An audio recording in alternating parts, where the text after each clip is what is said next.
Well, there was a very different reaction to all this from the families of the men in the other car, the SUV that crashed head-on into Diane Schuler's minivan. 3 men were killed, as we said, including a father and son. Their relatives today paying a visit to the Westchester County District Attorney about possible criminal charges. Eyewitness News reporter Marcus Solis with that part of our coverage. He's in White Plains. Marcus? And Bill, it is now painfully obvious that this was not so much an accident, but a criminal act. The thing is that the person who committed the crime also died in the accident. So what relatives of the Bastardi and Longo families want to know is if anyone else can be held criminally responsible. The meeting lasted about an hour, and afterwards lawyers for the Yonkers victims were blunt about whether they believe anyone should be charged in the crash that killed 8 people, including Guy and Michael Bastardi and family friend Daniel Longo. In my opinion, that there's a strong fragrance of criminality.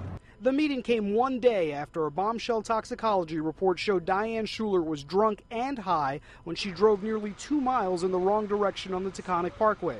Schuler's blood alcohol content was more than double the legal limit. She had the equivalent of 10 shots of vodka in her system and even more undigested alcohol in her stomach. Tests indicate she also smoked marijuana in the hour before the crash. It's hard for me to believe that the family did not know that this woman had an alcohol problem or a drug problem.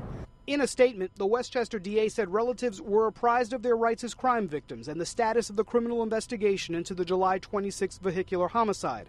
State police will now look to re-interview Schuler's husband and brother, as well as a number of new witnesses who have come forward since yesterday, saying they too saw Schuler driving erratically and aggressively.